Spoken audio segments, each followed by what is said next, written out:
The wind swept through Maplewood, Ohio, carrying with it the scent of burning leaves and the first whispers of autumn. Outside the small, modest house, the trees were beginning to show the first signs of change. Inside, though, the air was thick, heavy, and stagnant, as if the very walls knew what was coming. Charlotte stood by the stove, stirring a pot of soup that barely smelled like anything at all. They had little left to eat, and what they did have, she stretched as far as possible. At 13, she'd learned too much, too quickly. How to ration food, how to care for Sophie and Jack, and how to keep the house running while the world crumbled around her. From the corner of her eye, Charlotte glanced at her mother, Mary, lying on the worn couch, her once strong frame now thin and fragile. Mary's breaths came slow, deliberate, as if each one was carefully measured to make it last. The pale sunlight filtering through the window made her skin appear even paler, almost translucent. Her eyes fluttered open, meeting Charlotte's for a moment. They didn't need to say anything. They both knew. "Charlotte, honey, come here for a second," Mary rasped, her voice barely a whisper, but strong enough for Charlotte to hear from across the room. Charlotte wiped her hands on her apron and made her way over. Each step felt heavier than the last. She knelt beside the couch, her heart pounding in her chest. Mary reached out a trembling hand, and Charlotte took it, feeling how cold it was, despite the warmth of the room.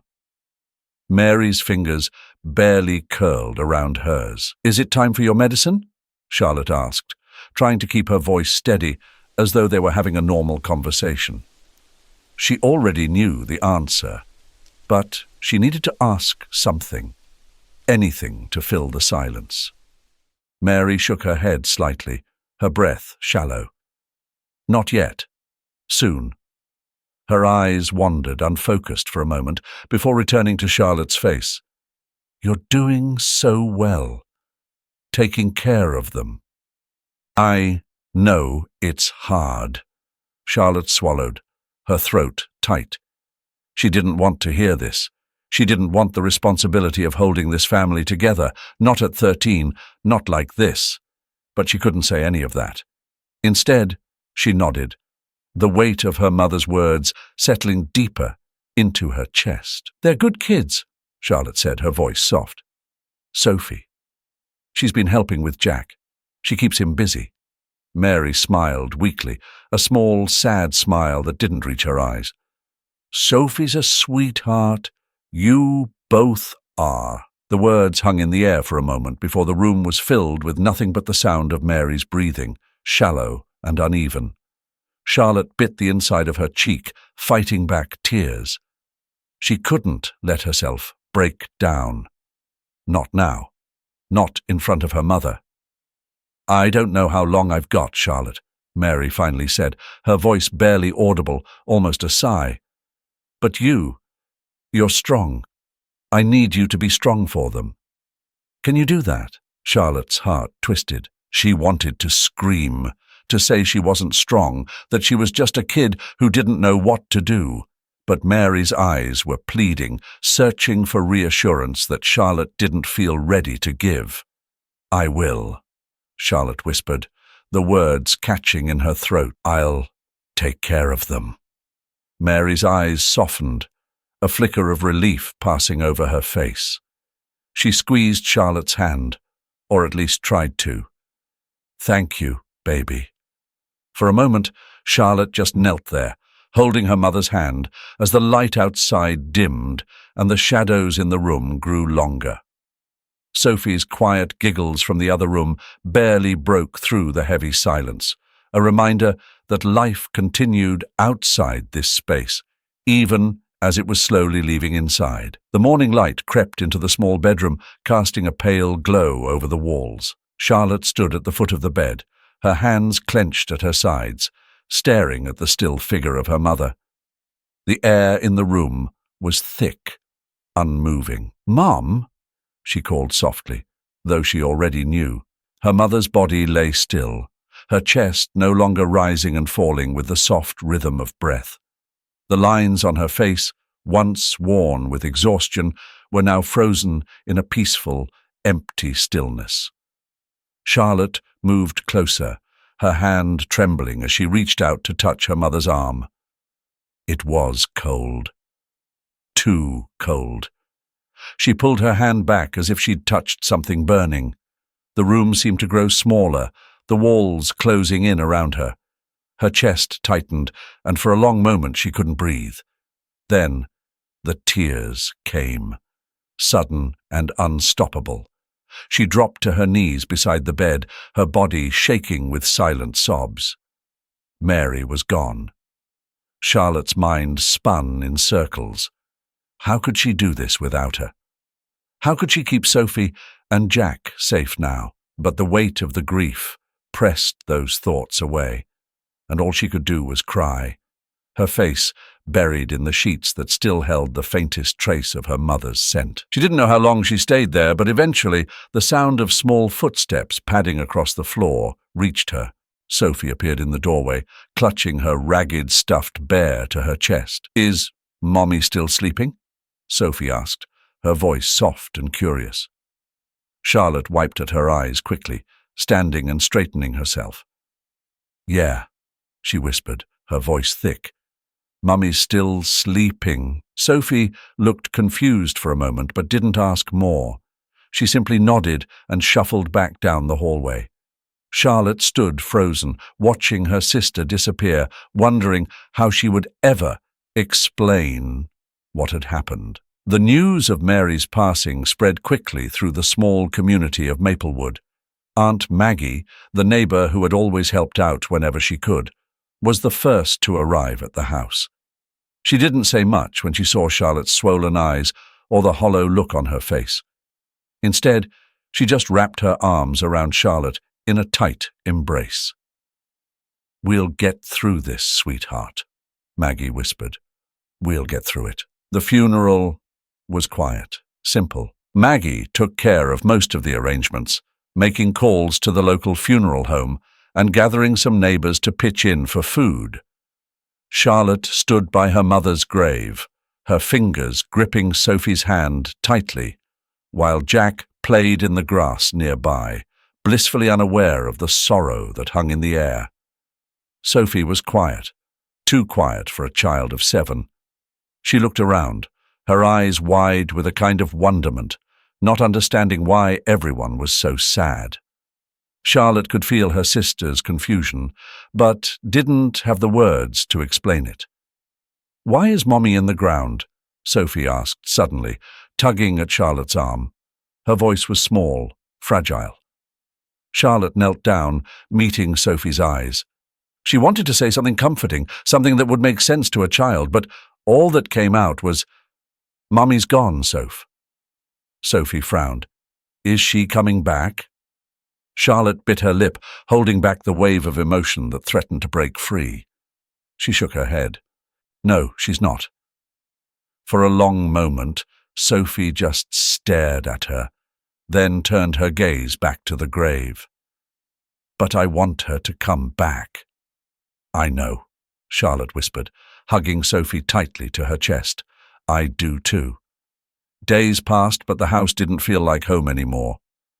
Every corner seemed to whisper Mary's name, the air heavy with her absence. Charlotte moved through the motions, cooking, cleaning, making sure Sophie and Jack were fed and cared for. But each task felt hollow, like she was simply going through the steps of someone else's life. Jack, on the other hand, didn't seem to notice the change. He laughed, played, and babbled in the way that only a 2-year-old could, blissfully unaware that anything had shifted in their world. Sophie watched him sometimes with a look of envy, as if she wished she could be so unaware. The weight of it all was too much for Charlotte to carry alone. Aunt Maggie visited often, bringing food and doing what she could to help. But Charlotte could see the worry in her eyes.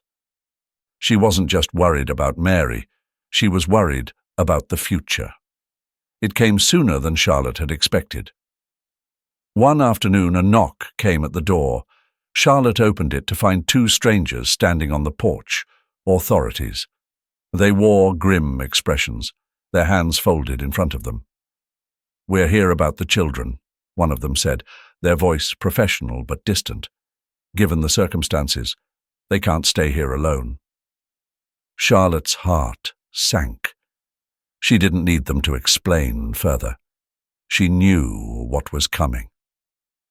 "They'll be placed in a foster care center in Dayton," the other one said. Charlotte stood frozen, the world around her crumbling once more. The road stretched out endlessly ahead of them, fading into the grey horizon. Inside the car, silence hung heavy in the air, broken only by the soft hum of the engine. Charlotte sat rigidly in the back seat, Sophie on one side and Jack on the other.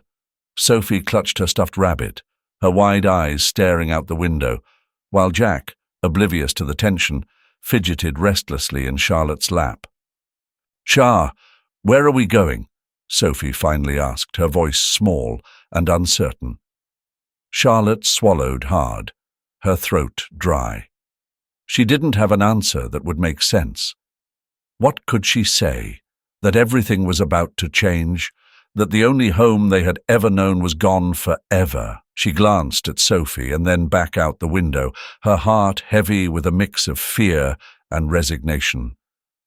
"I don't know, Soph," Charlotte whispered, brushing a hand through Jack's soft curls. "But I'm here. We'll figure it out." The car bumped along the uneven road, and with each passing mile, the world they knew slipped further away. The sky outside grew darker, clouds thickening, as if the world itself mirrored the uncertainty ahead. When they arrived, the orphanage loomed before them, an old brick building, its walls worn by time and neglect. The windows were dark, and the faint smell of dampness clung to the air. Charlotte stepped out of the car, clutching Jack tightly, as Sophie followed close behind. They were led inside, down long, cold corridors lined with faded tiles. The place felt sterile, as if no real life had ever thrived here. Inside, the smell of disinfectant was overpowering. The sound of distant footsteps echoed off the walls, and Charlotte felt a shiver run down her spine. The orphanage was nothing like their home. It was impersonal, detached, a place for lost things, not for families. A woman in a pressed suit greeted them with a tight smile that didn't reach her eyes. "Welcome, children," she said in a clipped tone. "We'll take good care of you here." Charlotte nodded numbly. The woman's words didn't feel like comfort. They felt like the end of something important, something she couldn't name. She could feel Sophie's fingers slipping into her hand, a quiet plea for reassurance. "Everything's fine," Charlotte murmured, squeezing Sophie's hand gently. But even as she said it, she wasn't sure she believed it. The days at the orphanage blurred together. Each morning was the same. A long line of children waiting in the hallway for breakfast, the clatter of trays in the dining hall, the same stiff beds and 2 bright lights that never dimmed enough at night. Charlotte tried to keep busy, tried to take care of Sophie and Jack the way she always had. But it was harder here. There were too many rules, too many eyes watching. Sophie, with her quiet sweetness and those big, innocent eyes, quickly caught the attention of one of the visiting couples. It started subtly, with the way they smiled at her, the way they lingered a little too long when they came to visit. At first, Charlotte tried to ignore it, but soon it became impossible to deny. One evening, as the children played quietly in the common room, Charlotte noticed the couple watching Sophie again. The woman, dressed in a smart coat and expensive shoes, knelt to talk to Sophie, her voice soft and kind. Sophie smiled shyly, clutching her stuffed rabbit a little tighter. Charlotte's heart sank. She knew what this meant. The realization hit her slowly, painfully. Sophie would be taken away, just like their mother. Another piece of their family would be lost. Days passed, and the couple's visits became more frequent. Charlotte watched helplessly as the connection between them and Sophie grew stronger. The couple brought toys and treats, little tokens of affection that Sophie accepted with wide-eyed wonder. She didn't understand what it all meant, not fully. But Charlotte did. Then came the day. The day the couple arrived with the final papers, the day they took Sophie by the hand and led her out the front door. Charlotte stood frozen, watching through the window as the car pulled away, Sophie's small figure disappearing into the distance.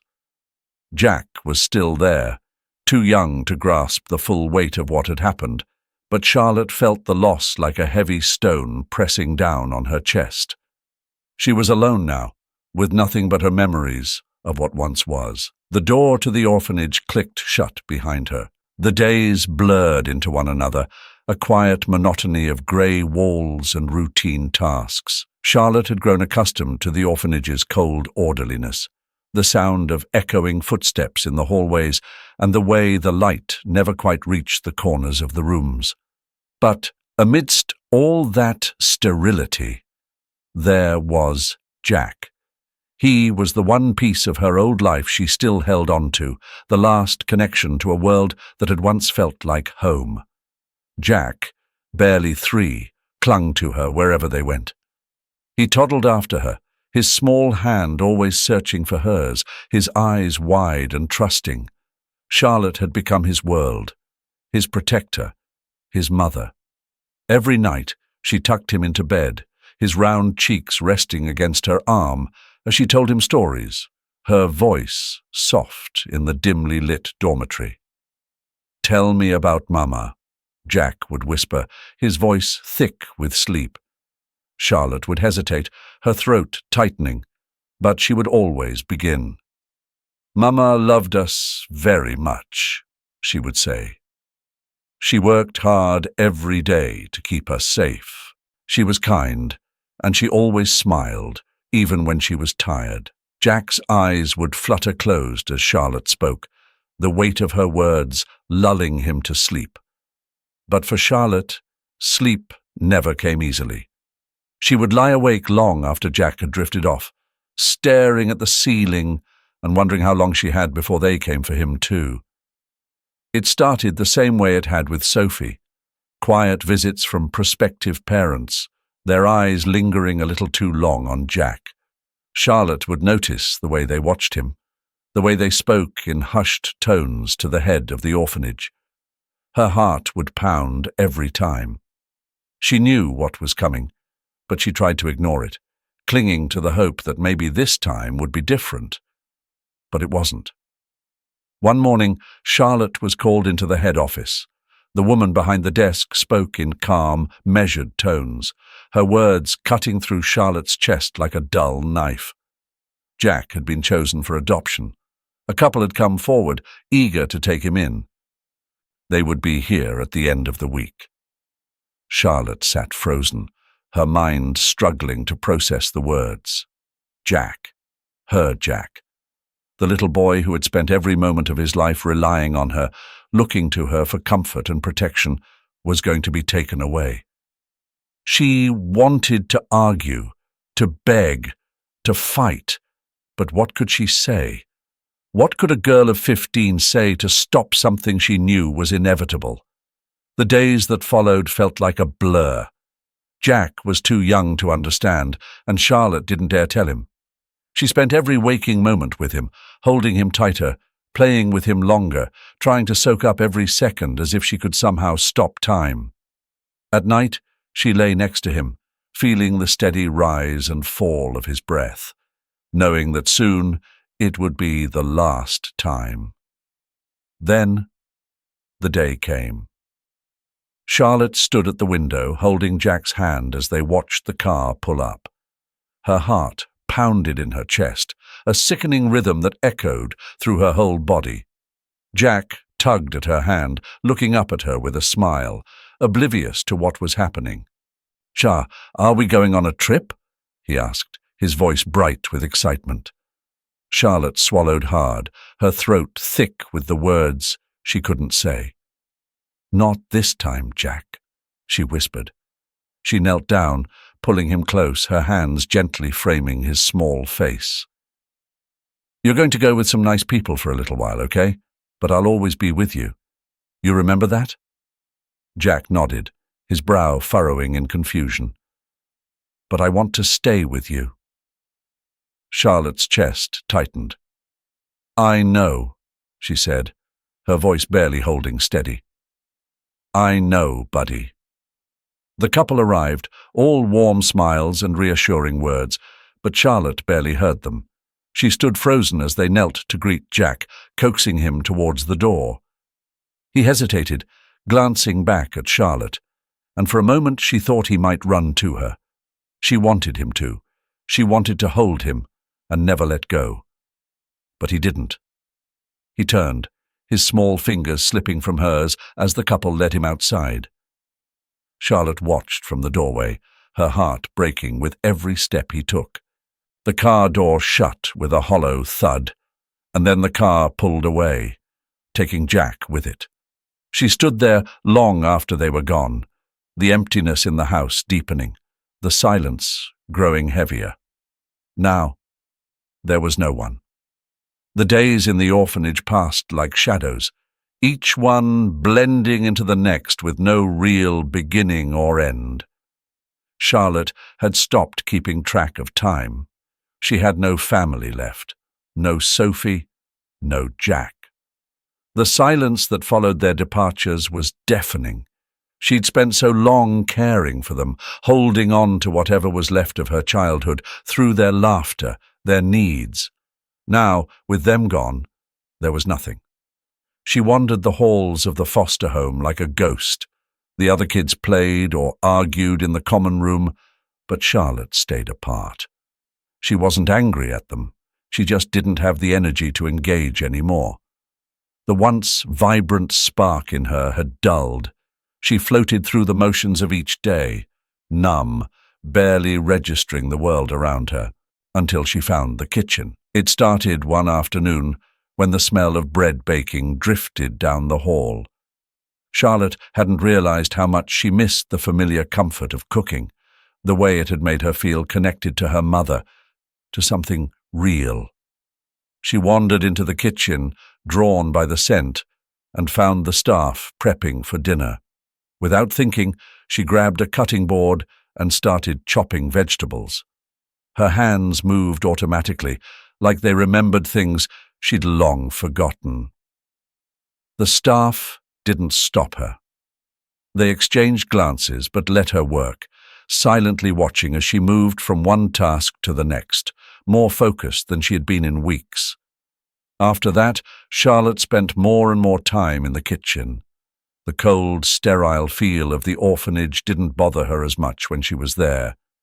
In the kitchen, surrounded by the clatter of pans and the steady rhythm of chopping, she felt grounded again, like she was finally able to breathe. Cooking became her way of coping, her way of finding meaning in the emptiness that followed her every step. She started experimenting, adding her own touches to the meals served to the other kids. Nothing big, just small tweaks. More spices here, a new sauce there. The staff noticed. They started letting her take on more responsibility, giving her free rein in the kitchen after school hours. It wasn't much, but it was enough to give Charlotte a sense of purpose, something she hadn't felt since her family was taken from her. Then one day, everything changed. One of the staff members, a quiet woman named Mrs. Taylor, handed Charlotte a flyer. "There's a local cooking competition in the city next month," she said, her voice calm but encouraging. "I thought you might be interested." Charlotte blinked at the flyer, her fingers brushing the glossy paper. It was a small competition, a chance for amateur cooks to showcase their skills. The winner would receive a scholarship to study at a prestigious culinary school in New York. Charlotte's heart skipped a beat. New York. It felt like another world entirely, a place so far removed from the small, confining existence she had known. But could she do it? Did she even deserve to try? The idea of stepping outside the orphanage, of testing herself in the real world, felt overwhelming. She had spent so long retreating into herself, hiding in the kitchen, that the thought of competing, of standing in front of people again, seemed impossible. Yet, something inside her stirred. For the first time in a long while, Charlotte felt a flicker of hope, small but persistent. Maybe this was her way out.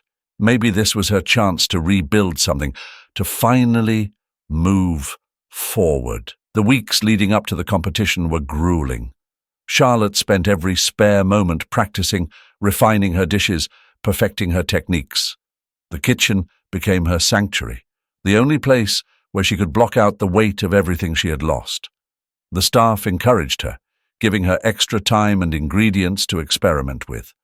Mrs. Taylor even arranged for her to shadow a local chef, giving her a taste of what life outside the orphanage might be like. Finally, the day of the competition arrived. Charlotte stood nervously in the kitchen arena, surrounded by other contestants, each one focused on their own creations. The noise, the clanging of pots and pans, the rush of adrenaline, it all felt surreal. But as she worked, Charlotte felt something shift inside her. This was where she belonged. Her dish, a simple but elegant take on her mother's favorite recipe, earned her praise from the judges. And when they announced the winner, Charlotte could barely believe her ears. She had done it. She had won. The scholarship to New York was hers. For the first time in what felt like forever, Charlotte allowed herself to smile. The path ahead wasn't clear, and she knew there would be challenges. But for the first time, she saw a way out, a way to reclaim her life, her future. The city of New York had a way of swallowing people whole. The streets, alive with a constant hum of activity, stretched endlessly between towering skyscrapers, their glass facades reflecting the relentless pace of life. Amidst this urban maze, Charlotte moved quietly, blending into the kitchen of one of the city's top restaurants. She had fought hard to earn her place there, but each day felt like a battle against exhaustion, a test of endurance. The kitchen was always loud, shouts, the clang of pans, orders flying from one end to the other. Charlotte worked the grill, her arms aching from the relentless heat, her body moving on autopilot. It was hard, grueling work, but she didn't complain. She didn't have the luxury. New York was unforgiving, and she knew she had to prove herself over and over again just to survive. The hours were long, stretching well into the night, and the pay wasn't much, but it was something. It kept her here, gave her a chance to keep searching. Every spare moment, when she wasn't preparing meals or cleaning up, Charlotte would go online, looking for anything, any trace of Sophie or Jack. She scoured adoption records, browsed old archives, checked every possible lead. But the city was vast, and the trails cold. Weeks turned into months, and every search felt like a dead end. She would return home each night, fingers sore from scrolling, eyes burning from staring at the screen, only to collapse into bed with nothing to show for her efforts. Still, she couldn't let go. The thought of her siblings, where they were, how they were doing, never left her mind. She imagined Sophie, now grown, maybe living somewhere nearby, perhaps even walking the same streets. She thought of Jack, older now, though she still pictured him as the small boy who had clung to her hand. The city held millions of stories, but hers always circled back to the two missing pieces of her family. Meanwhile, across city, Sophie sat in her office, surrounded by the trappings of success. She had built a life in New York, a good life. Her career in business had taken off, and on paper, everything seemed perfect. But as the years passed, the sense of something missing grew stronger. Her days were filled with meetings and deadlines, and though she was good at what she did, there was a hollowness that followed her. It was an ache that no amount of professional achievements could fill. Sophie still remembered Charlotte's face, sharp, protective, always watching over her.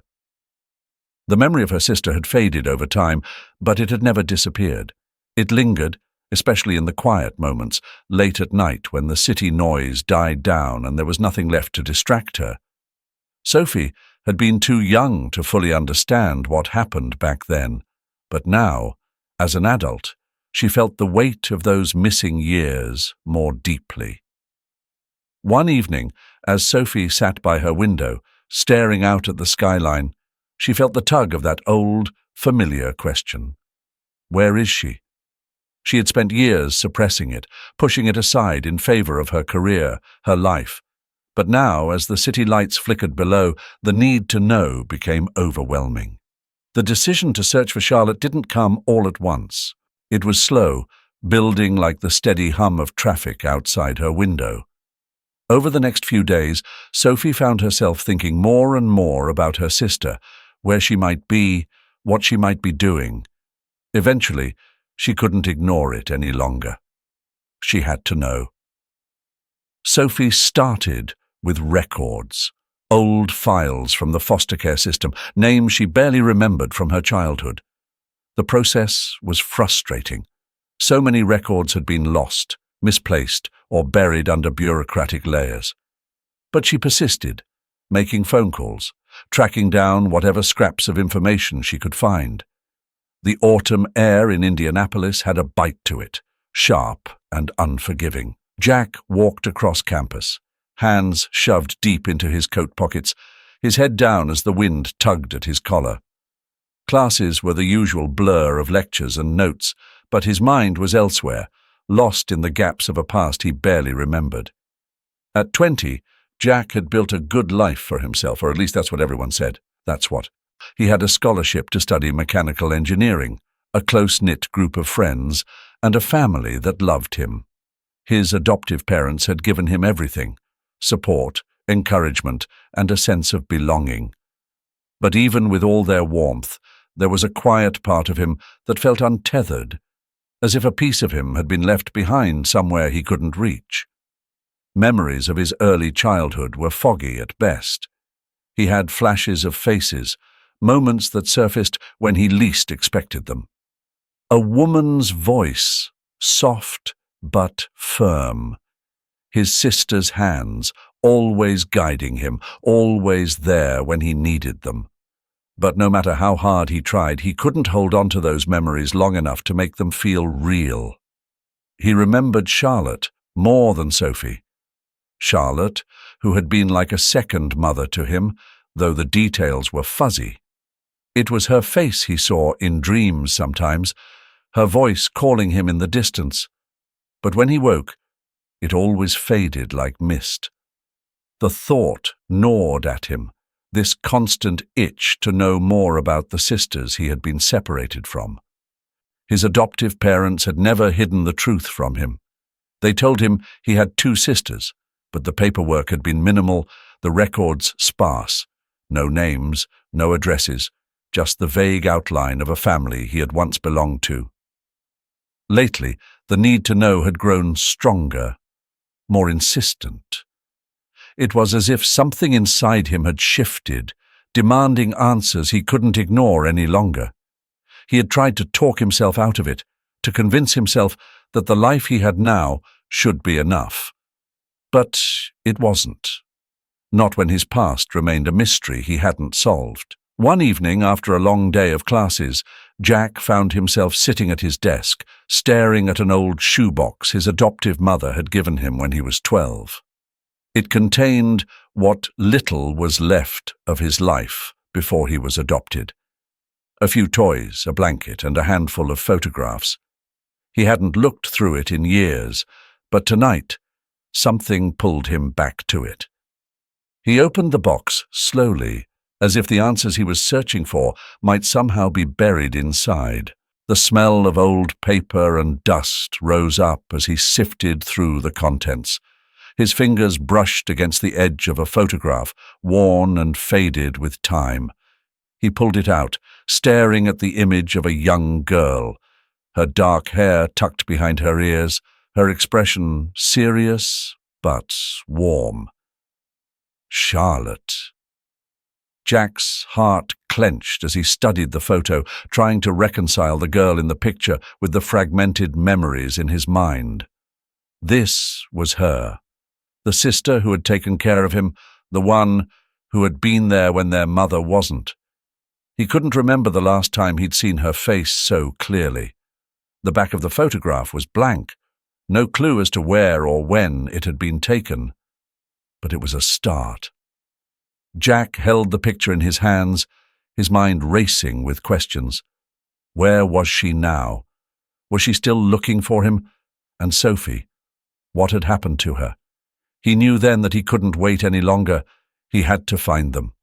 The need to understand his past, to connect with the sisters he barely remembered, was too strong to ignore. He had always felt the emptiness, but now he knew what was missing. Clutching the photograph, Jack made a decision. He would start searching, even if it led nowhere, even if it took years. He couldn't keep pretending that the life he had now was enough, without knowing where he came from, without knowing Charlotte and Sophie's fates. The next step was clear. He would track down every lead, search every record, follow every thread, until he found them. It was the only way he could feel whole again. Jack was scrolling through his phone in his dorm room late one night, half distracted by a study deadline. The screen's light illuminated the dark room as he absently flicked through articles and social media posts. He hadn't intended to dive into his past tonight. Those were thoughts he usually kept buried, but something about his recent search for Charlotte had brought it all back to the surface. He had spent hours on forums, searching records, even scanning social media posts, but there had been no real leads, nothing that brought him closer to her. That was until tonight. A post caught his eye, a simple blog entry linked in a forum dedicated to reunifying families separated by the foster care system. The title seemed innocuous enough. Looking for a sister lost in foster care. Something tugged at Jack as he clicked on the link. The post was from a woman named Sophie, and as Jack read, the hairs on the back of his neck stood on end. She was describing memories that sounded too familiar to be a coincidence. Being separated from an older sister when she was around 7, having a younger brother she hadn't seen since. A sister who had taken care of them both, and a fragment of a memory of a vegetable soup recipe that had come from their mother. It felt like a mirror to his own story, down to the smallest details. His heart began to race as he scrolled to the bottom of the post where Sophie had written, "If any of this sounds familiar, please reach out. I've been searching for years." Jack didn't hesitate. His hands trembled as he typed out a reply. "I think I'm your brother. My name is Jack. I was adopted and grew up in Indiana. I've been searching for my sister too. Can we talk?" The next few hours passed in a blur of messages. Sophie responded almost immediately, and soon they were exchanging details that made it clear. This was real. They shared stories, memories of the same house, the same routines Charlotte had kept for them. Jack sent her a photo he had kept, the one of Charlotte, standing by the kitchen, her face serious but warm. Sophie's reply was quick, her words tinged with disbelief. "That's her. That's our sister." For the first time, Jack felt the pieces of his past falling into place. He had found Sophie, the sister he barely remembered but had always wondered about. The emotional weight of it was overwhelming. Sophie was equally shaken, her messages becoming more frantic, more determined. "We have to find her," Sophie wrote, as if the thought had just occurred to her. Jack nodded to himself, typing back quickly. "We do. I won't stop until we do." They decided to meet in person, to plan the next steps of their search. With Sophie's persistence and Jack's resolve, they knew they couldn't stop now. Charlotte was out there, and they were closer than ever to bringing their family back together. The kitchen was Charlotte's sanctuary, a place where time slowed and the world outside became distant. In New York, she had found her rhythm among the clang of pots, the hiss of steam, and the steady rhythm of chopping knives. She had climbed her way from prep cook to sous chef in a kitchen known for its exacting standards. Every dish was precise, every plate a reflection of her discipline and dedication. But no matter how many hours she poured into her work, no matter how many accolades she received, there was always something missing. Charlotte wiped her brow with the back of her hand as she finished plating the last dish for the evening service. The restaurant's dim lights reflected in the perfectly composed plates, but she couldn't quite shake the nagging sense that something was off. The praise, the success, it all felt hollow at times. There was an emptiness she carried with her, a void that no amount of culinary success could fill. When she was in the kitchen, moving with the fluid grace of someone who had mastered her craft, she could almost forget. Almost. But late at night, when the buzz of the restaurant had quieted, and she was alone, the memories returned. The faces of Sophie and Jack haunted her. She had no idea where they were, if they were safe, if they even remembered her. Her career had taken off, that much was clear. Her talent in the kitchen had not gone unnoticed, and soon enough, invitations came pouring in. Cooking segments on local television, offers to host events, even the possibility of starting her own restaurant. But one opportunity stood out among the rest: a national cooking competition. It was high profile, broadcasted live to millions of viewers. For most chefs, it was a career-defining moment. For Charlotte, it was more than that. She stood in the center of the brightly lit set, surrounded by the buzz of cameras and producers. The lights were blinding, but Charlotte's focus was elsewhere. She had entered this competition for more than just the title. The exposure, the reach of the show, it was her chance.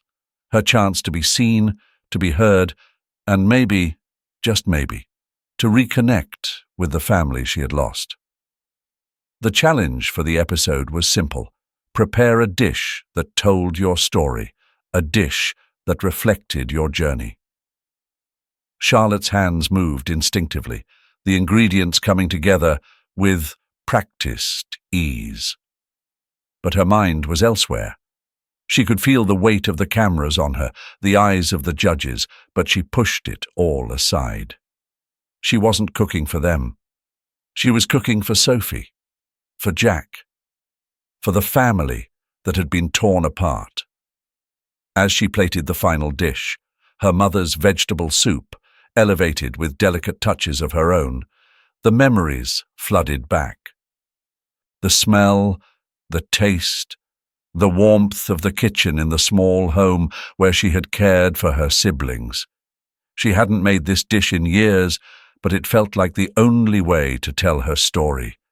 A story of love, loss, and survival. The host called her forward, and Charlotte stepped up, her heart pounding. She was used to high-stakes environments, but this was different. As the judges tasted her dish, the host asked the inevitable question: what inspired this dish? For a moment, Charlotte hesitated. She glanced at the camera, knowing millions of eyes were on her. Then, with a steady breath, she began. This dish it's about my family. I grew up in foster care, separated from my younger siblings when I was barely a teenager. This soup was something my mother used to make for us, and when she passed, I took over, cooking for my brother and sister. It was the last meal we had together before we were taken away from each other. Her voice wavered slightly, but she pushed through. I don't know where they are now. I haven't seen them in years. But if they're watching, I want them to know I'm still here. I've made a life for myself. but I've never stopped thinking about them." The room was silent for a moment, the weight of her words hanging in the air. Charlotte felt the tension in her chest, the vulnerability of baring her soul to strangers, but she had said what she needed to say. For the first time in years, she felt something close to peace. As she stepped back, the cameras zoomed in on her, capturing every flicker of emotion. Somewhere out there, Sophie and Jack might be watching, and that was enough. Jack hadn't planned on watching TV that night. He had an exam coming up, and there were textbooks spread out on the coffee table in front of him, but he hadn't been able to concentrate. His mind was restless, still swirling with thoughts about the photograph of Charlotte he had found. He picked up the remote, hoping for some background noise, something to drown out the uncertainty gnawing at him. He flipped through channels absent-mindedly until something made him pause. A cooking show. Not just any show, though. It was the national competition he had heard about in passing. He was about to change the channel when the camera panned to the woman at the center of the screen. Jack froze. There was something familiar about her, the way she moved, the serious look in her eyes. He leaned forward, his heart pounding in his chest. "Charlotte," he whispered, his voice barely audible. Sophie, who had been sitting in the next room, heard him. "What did you say?" Jack didn't answer. He couldn't tear his eyes away from the screen. The woman, the chef, was talking now, her voice soft but clear. She was telling her story. The words hit Jack like a freight train. "I grew up in foster care, separated from my siblings after our mother passed away," Charlotte said, her voice trembling slightly. "We were split up, and I haven't seen them since. I don't know where they are, but if they're out there, I hope they're watching." Sophie was already standing behind Jack, her eyes wide with shock. "Jack," she said, her voice tight with emotion. "It's her. It's Charlotte." Jack nodded, barely able to breathe. The memories flooded back, the sound of her voice, the way she had always looked out for them. There was no mistaking it. The woman on the screen was their sister. "We have to go," Sophie said, her voice urgent. "Now." They didn't need to discuss it. The decision was already made. Within minutes they were in the car, speeding down the highway toward the television studio. The drive was a blur, their minds racing faster than the car itself. Every second felt like an eternity. Jack kept glancing at Sophie, who clutched the photograph of the three of them in her hands like it was a lifeline. "What if we're too late?" Jack asked, his voice tight with anxiety. "We won't be," Sophie replied, her voice steady. "We're going to see her." The studio was a maze of security and bright lights, but neither Jack nor Sophie noticed. Their hearts were pounding, adrenaline coursing through their veins as they pushed their way toward the stage. They had to see her. They had to. Inside, the show was still going on. Charlotte was standing at the front, waiting for the judges to deliver their verdict. But she looked distracted. Her eyes scanned the audience as if she were searching for something. Someone. Jack and Sophie stopped at the back of the room, their breath catching in their throats. There she was, the woman they had thought about every day. The woman who had been lost to them for so many years was standing right in front of them. "Charlotte!" Jack shouted, his voice breaking through the noise of the crowd. Charlotte's head snapped up, her eyes locking onto his. For a moment time seemed to stand still. The noise of the audience faded into the background, and all she could hear was the pounding of her own heart. She blinked, as if she couldn't trust what she was seeing. Sophie stepped forward, holding up the photograph, her hand shaking. "It's us," she called, her voice cracking with emotion. "We found you." The photo was all it took. Charlotte's face crumpled, her hand flying to her mouth as tears spilled down her cheeks. She stepped off the stage, her legs weak beneath her, and ran toward them. Jack and Sophie were already moving, pushing through the rows of seats, their eyes locked on their sister. When they reached each other, the three of them collapsed into an embrace, their arms tangled together, holding on as if they might lose each other again if they let go. Charlotte sobbed into Jack's shoulder, her tears soaking into his shirt. Sophie clung to them both, her breath hitching with the force of her emotions. "I thought I'd lost you," Charlotte whispered, her voice choked with tears. "I thought I'd never see you again." Jack tightened his hold on her, his own eyes wet. "We've been looking for you, Charlotte. We've missed you so much." Sophie couldn't speak, the lump in her throat too large. She just nodded, tears streaming down her face as she buried her head in Charlotte's shoulder. They stood like that for what felt like forever, the world around them disappearing, the years of separation melting away in the warmth of their reunion. Finally, Charlotte pulled back, wiping her eyes, though the tears kept coming. She looked at them both, taking in every detail, the way Jack had grown taller, the way Sophie's eyes still,